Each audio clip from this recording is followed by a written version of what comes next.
A mother who was baking fruit pies. Only because she was doing a lot of other things at the same time, they sat in the oven slightly too long and were hard on the crust. "Oh well," she said to her daughter, "it doesn't matter. I will put them on the window ledge and they will come again." Now, that was a phrase that the daughter had never heard before. The mother knew what it meant. She thought it meant that the top of the pies would get soft so you could enjoy eating them. But the daughter, well, she thought it meant that they would indeed come again. So she didn't worry about the idea of eating one of those pies because it would come again. And it tasted really good, so she didn't mind about eating a second and a third.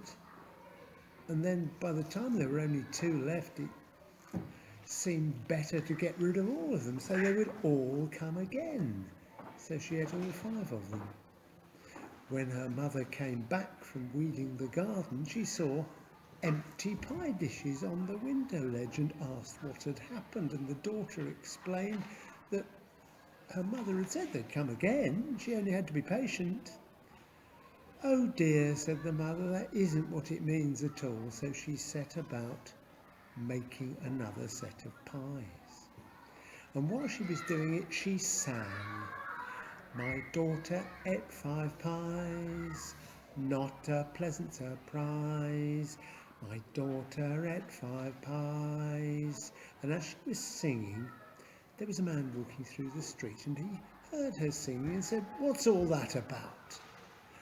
And the mother was a bit ashamed to be singing a song about how greedy and silly her daughter was. So she said, I was just singing about how my daughter could spin 5 skeins and do it again and again. Isn't that clever?" "So clever," said the man, "that I will take her into my house to be one of my servants this very moment, and you will be glad of the money, I have no doubt." "Oh yes, indeed I will be," said the mother, though she did think that her daughter was a little bit young and she would miss her. So the daughter went to live in the man's house. And then he explained to her that she would be there on condition, because he was a kind man, that she would, in the last 5 days of the month, spin 5 skeins each day, because whilst she was very modest about what she could do, he knew what a great achievement it was. Most women could only spin 1 skein a day. A very few could do 2, but 5. So he wouldn't ask her to do it every day, just for the last 5 days of the month. Well, the girl thought, "I suppose I can wait to see what happens. Something will turn up." The food was good. They didn't burn the pies in that house. And she had a room all to herself, whereas at home she had to share a bed with 4 other sisters. So time went by, and when it came to 6 days from the end of the month, she began to worry. And there she was sitting, sighing and fretting in her room, a nice room, all on her own, when a funny crooked creature poked his head up over the windowsill and said, "What's the matter then?" Because she had been rather loud in her sighs. And she told him. And he said, "I can do that for you." Oh, said the girl, "but what will you want in return?" "Don't you worry, I will take what I want in return," he said.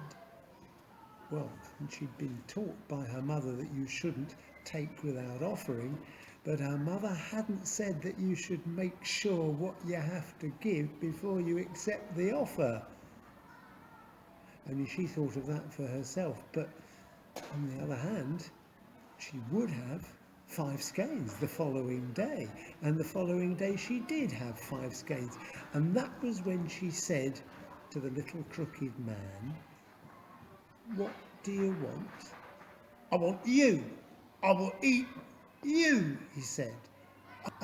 Is there nothing I can do to stop it?" "Oh, well, you could stop it if you knew my name, but nobody else knows it, and I'm not gonna tell you, am I?"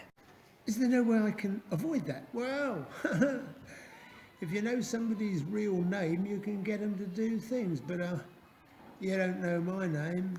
I'm the only one that knows it, and I'm not going to tell you, am I?" And he hopped down and off he went. Well, she had 5 skeins for the first day, and she was going to get 5 skeins for the second day. And whilst he was gone, she began thinking what he might be called.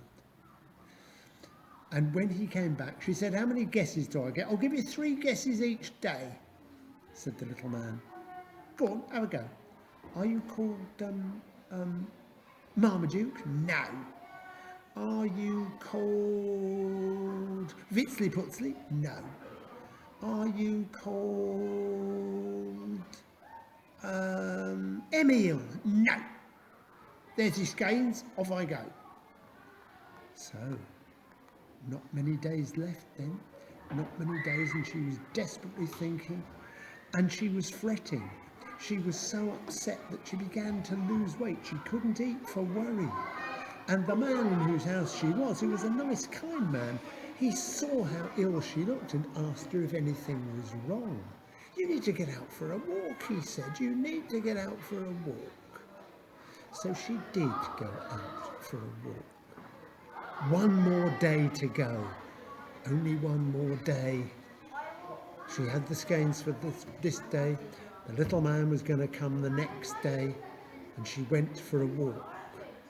Perhaps she thought she should just run away from everybody, but then maybe the little man would follow after her. After all, he'd given her those skeins. He'd want to have her. And then as she was walking along, she heard the little old man's voice. He was singing, "I'm going to eat her. She cannot beat me. Isn't it a shame that she doesn't know my name? I know it, she does not, that I am called Tom Tit Tot." And then he was quiet because he was sorting out the skeins to bring to her. But she tiptoed away until she was out of earshot and ran back as fast as she could. And no sooner she got into a room than there he was at the window. "Here we are," he said. "Here's the last of the skeins you asked for. And now I shall eat you." "No, you won't," she said. "You'll give me my 3 guesses." "Oh, very well. What do you think my name is then?" "Well, I wondered if it was Tom." "No."